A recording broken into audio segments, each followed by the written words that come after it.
Yo les Nakamas, c'est Alexandre, j'espère que vous allez bien les gars. Alors dans cette vidéo les potes, on va parler ensemble de l'épisode 3 de Sword Art Online Alicization avec bien sûr la review et l'analyse comme chaque semaine. On a eu droit à un épisode plutôt posé avec quelques informations sur le monde qui entoure Kirito, sur l'Underworld, le système, les arts sacrés. Sur certains personnages, on a eu droit à quand même pas mal d'informations dont on va parler aujourd'hui. Après, je reviendrai dessus un petit peu plus tard, mais on a quand même eu droit aussi à une fin hyper épique qui va enfin faire rentrer l'action, le dynamisme, les premiers combats, les premières quêtes et surtout les premiers affrontements de Kirito à partir de l'épisode 4 et ça s'annonce vraiment épique. En attendant, on a eu droit à un épisode plutôt posé, limite de transition entre deux très gros épisodes. L'épisode 3 de Sword Art Online Alicization nous apprend pas mal de choses. On commence tranquillement avec Kirito qui se réveille dans son lit du coup, donc dans l'église qu'il a gentiment accueilli. On lui a offert l'hospitalité, une chambre et un lit dans cette église du coup qui recueille également tous les orphelins du village. C'est une église dans laquelle Eugeo l'avait amené à la fin de l'épisode 2 parce que forcément il vient de nulle part. Kirito il ne sait pas trop où loger, il savait pas du tout où aller. C'est donc un endroit où il aura l'occasion de se reposer avant d'aller travailler avec Eugeo pour l'aider dans sa tâche sacrée, de détruire du coup Gigasedar qui est donc l'immense arbre que même plusieurs générations de guerriers, de bûcherons et tout ce que tu veux n'ont pas réussi à détruire. Donc comme d'habitude, comme on pouvait s'y attendre, Kirito ne se réveille pas bien sûr à 5h30 du matin. Le mec c'est plutôt un tir au flanc qui a l'habitude de dormir comme un flemmard. Donc forcément, Selka qui est donc entre guillemets l'ami d'Eugeo mais aussi la petite sœur de Alice, l'ami d'enfance de Eugeo qui avait été enlevé à l'époque par les chevaliers de l'intégrité comme on l'a vu dans l'épisode 1. Donc elle le réveille, elle lui donne les consignes. Ensuite de ça, Kirito se casse à l'aide d'Eugeo bien sûr pour aller couper un maximum l'arbre de Gigasedar. On les voit tous les deux galérer avec leur petite hache en os de dragon parce qu'ils ont forcément pas mal de mal, ils ont déjà aucune maîtrise, ils ont pas forcément beaucoup de force dans cet univers-là, ils sont pas forcément très entraînés, et en plus ils ont beau taper comme ils peuvent, mais d'après tous les coups qu'ils mettent, un coup ils le mettent dans l'encoche comme il faut, un coup ils visent à côté, donc forcément ça aide pas beaucoup à faire descendre les points de vie de l'arbre Gigasedar. Donc après, mis à part leur petite discussion sur la bouffe, le fait qu'Alice à l'époque elle faisait quand même pas mal, enfin elle faisait bien la bouffe, sur le fait que l'arbre il a quand même pas mal de durée de vie, sur les générations et tout ça, on apprend également des choses sur les fameux arts sacrés donc, dont Eugeo parle dans l'épisode. En fait les arts sacrés dans ce monde-là, c'est en quelque sorte la magie comme on peut l'appeler plus communément, mais comme là c'est une autre réalité, un autre monde qui est en général dirigé par un système, bah forcément les habitants à l'intérieur qui sont plutôt des PNJ de base ou des IA virtuels mais mélangés avec des floodlights humaines, forcément ils ont pas conscience qu'ils sont dans un système, dans un jeu vidéo, ils ont pas conscience du tout du monde qui les entoure, donc pour eux c'est plutôt des arts sacrés délivrés entre guillemets ou plutôt donnés en cadeau par les divinités de ce monde-là qui les régissent. Et donc du coup ça fait en sorte que les gens maîtrisent la magie sans vraiment savoir ce que c'est et donnent des formules à l'oral sans savoir vraiment le sens des mots qu'ils utilisent. Donc on apprend qu'apparemment il y a des sorts qui peuvent peut-être ressusciter les gens, mais il y a des sorts de très très haut level. Apparemment tous les habitants de ce monde-là peuvent bénéficier de la puissance nécessaire pour utiliser les magies ou du moins les arts sacrés de bas level ou accès aux débutants tout simplement. S'ils veulent avoir accès aux arcanes ou les arts sacrés de haut level, il va leur falloir plus d'expérience, plus d'entraînement et surtout faire partie apparemment des fameux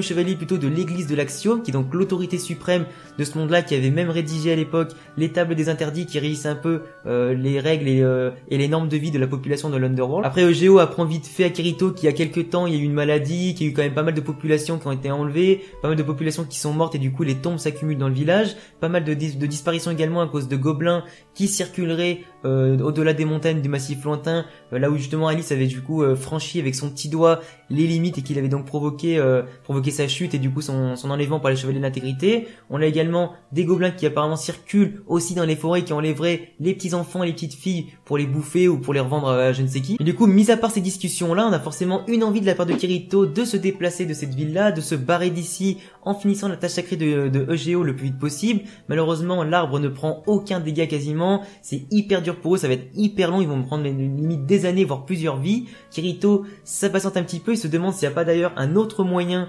d'abattre l'arbre plus rapidement. Il n'y a pas d'autre arme à leur disposition que leur hache en os de dragon, ce qui du coup frustre un petit peu Kirito. Eugeo lui dit que à part peut-être prendre l'arme d'un chevalier, ça irait à peine plus vite. C'est d'ailleurs justement en pensant à ça qu'il va d'ailleurs ramener à Kirito la fameuse épée bleue à la fin, justement l'épée de la rose bleue qui est surpuissante mais également super lourde à manier. C'est en gros l'épée d'un fameux chevalier qui avait affronté un dragon à l'époque. D'ailleurs l'épée on l'avait retrouvée dans les premiers épisodes dans la grotte du dragon sous son trésor et tout ça. Eugeo a d'ailleurs galéré pendant plus de 3 mois pour la ramener jusqu'à chez lui. Là il me semble qu'il la garde du coup dans la fameuse cabane où il y a d'ailleurs la petite hache également dont il se sert aujourd'hui. On va d'ailleurs galérer comme un sale à la ramener devant Kirito, limite il m'a fait de la peine tu vois. Donc t'as Kirito qui regarde l'épée et dit putain elle est quand même bien beau gosse, j'ai quand même bien envie de m'en servir pour taper l'arbre avec. Donc il commence à s'en servir, à vouloir l'utiliser. Il la sort du fourreau, il il galère un petit peu vu qu'elle est quand même super lourde, il met un gros coup dedans et il se rend compte d'abord que en ayant vu vite fait les points de vie de Giga Cedar avant son coup puis après son coup, que forcément ça a pas enlevé beaucoup de dégâts, surtout qu'en plus il a raté l'encoche que EGO avait creusé pendant des mois. Donc à mon avis, s'il avait tapé dedans, ça aurait pas fait un dégât mais peut-être un petit peu plus. Et on voit quand même que Kirito a très envie de savoir manier cette épée là pour aller un peu plus vite. Surtout qu'on voit quand même que l'épée a fait une sacrée entaille dans l'arbre en question. Du coup tu te dis que si jamais Kirito arrive à bien manier cette épée là avec EGO et qu'ils arrivent en plus de ça à bien viser juste, à mon avis, le trou dans Giga Cedar sera assez vite, propagé, et ils pourront très vite le faire tomber pour remplir la tâche sacrée. Et d'ailleurs là, justement, c'est un truc qui est très intéressant par rapport aux arts sacrés dont j'ai parlé tout à l'heure. Kirito va décider un petit peu d'ouvrir le menu pas de compétences, mais dire le menu de durabilité de l'épée. Il s'aperçoit sur son propre corps justement qu'il peut aussi l'ouvrir pour avoir entre guillemets ses statistiques. Il voit qu'il peut porter les épées entre guillemets ou le matériel jusqu'à une stat 38. Il voit que l'épée elle a comme stat 45. Donc forcément, tant qu'il n'aura pas atteint avec son corps et sa force pure le chiffre de 45 voire plus, malheureusement il ne pourra pas se servir correctement de l'épée ni l'utiliser à son plein potentiel. Du coup tu commences à comprendre dans quel système on vit, dans quel monde on vit, quel est le lien vraiment entre la nature, les arts sacrés, les équipements, le rôle justement des personnages et surtout leurs statistiques, parce que c'est quand même avant tout une réalité, mais une réalité dans un monde virtuel régi sur les mêmes capacités on va dire que les jeux vidéo via un système et tout ça. Donc forcément qui dit jeux vidéo, qui dit magie, qui dit environnement, qui dit monstre, équipement et tout ça, il dit forcément statistiques, level à atteindre, expérience justement à accumuler pour pouvoir enfin augmenter les stats et pouvoir se servir de l'équipement. D'où le fait que certaines personnes ne peuvent pas se servir des arts sacrés de base ou alors pas plus que ça parce qu'ils n'ont pas forcément débloqué les arts sacrés avec leur propre corps, ils sont pas entraînés à les débloquer ou à les utiliser, donc forcément ils n'ont pas l'expérience nécessaire pour avoir les sorts de plus haut level. Donc là typiquement on est vraiment dans un RPG de base, une sorte d'RPG camouflé, parce que là on est vraiment dans un monde fantaisiste avec des gobelins, donc des créatures qui n'existent pas en vrai, des arts sacrés, donc de la magie, des fameuses divinités soi-disant gérées par le système ou du moins des vraies divinités pour les personnages de ce monde-là. On a quand même un univers qui est quand même assez imposant et différent, donc on a vraiment un système de jeu vidéo dans la réalité. Donc Kirito commence déjà à se poser des questions sur le fait de comment il va pouvoir prendre de l'expérience, comment il va pouvoir augmenter ses stats. On les voit tous les deux galérer avec l'épée, essayer de faire un maximum de dégâts sans trop y arriver dans la journée. Kirito va ensuite prendre son bain puis aller dans sa chambre où il va d'ailleurs pouvoir parler avec Selka, donc la petite sœur de Alice. Ils vont parler vite fait de l'enlèvement d'Alice, sa relation avec EGO, comme quoi EGO n'a pas trop envie de voir Selka dans les yeux. Quand il la croise, il se barre en courant parce que il a un petit peu le sentiment de culpabilité parce qu'il n'avait pas agi le jour où Alice s'était fait enlever par le chevalier de l'intégrité. Il a un petit peu du mal à la regarder, à lui parler, à prendre des nouvelles.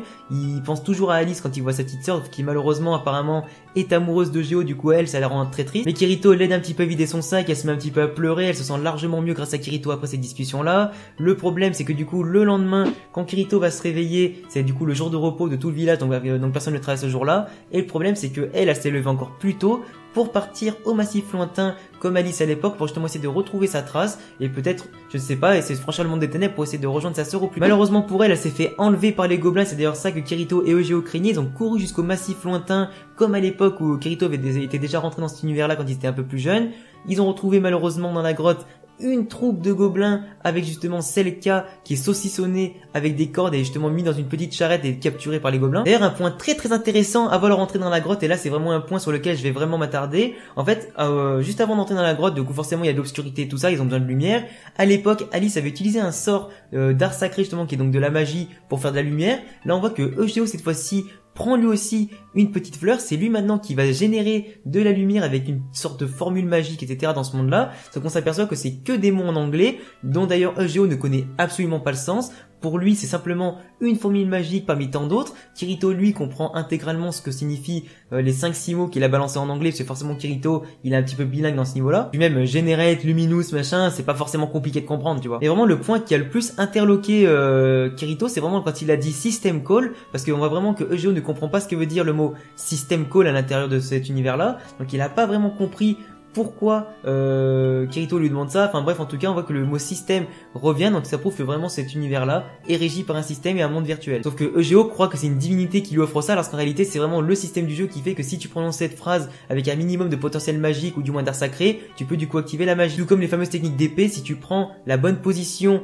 l'épée, que tu as la bonne aptitude et les bonnes caractéristiques, tu peux du coup activer dans ta lame une technique d'épée comme à l'époque de Sword Art Online et tout ça. Et c'est exactement ce qu'on a retranscrit dans ce monde là avec l'Underworld, des techniques d'épée, de la magie suivant si t'as les bonnes compétences ou pas. Et bien sûr la bonne connaissance pour les utiliser à bon escient. Sauf que malheureusement ils sont ensuite tombés sur la troupe de gobelins qui avaient enlevé Selka. Tu les vois tous totalement dégueulasse, on aurait dit limite Goblin Slayer. Alors du coup moi personnellement, pour ceux qui ont vu ma vidéo sur Goblin Slayer, j'ai automatiquement pensé à ça, mais du coup je me suis vite calmé en pensant que c'était Sword Art Online et c'était beaucoup plus soft que Goblin Slayer. Sauf que là en plus, petite particularité, tu les vois qui sont en train de parler, surtout qu'en plus de ça, EGO se met à gueuler « C'est le cas !»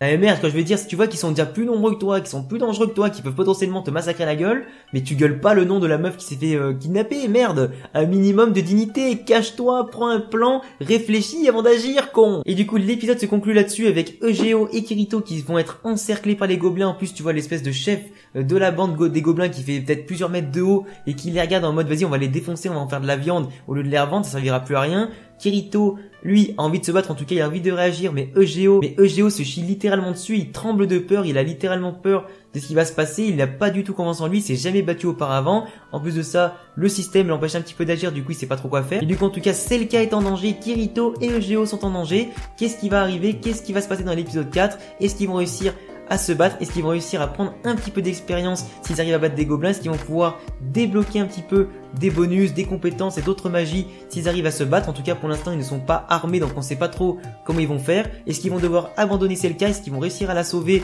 contrairement à ce qu'ils avaient fait à l'époque avec Alice? On verra ça dans les prochains épisodes, en tout cas j'ai hâte de voir ça. Donc voilà les gars, en tout cas c'est tout pour cette petite vidéo review analyse sur l'épisode 3 de Sword Art Online Alicization. Si t'as aimé ma vidéo, si t'aimes Sword Art Online en général et ce que je produis sur ma chaîne, et bah écoute, laisse-moi un gros pouce bleu, dis-moi en commentaire ce que t'en as pensé autant de ma vidéo que de l'épisode, et bien sûr abonne-toi à la chaîne pour ne pas rater les prochaines vidéos. Je te laisse me rejoindre sur tous mes réseaux et tous les liens en description. À bientôt pour une prochaine vidéo, ciao.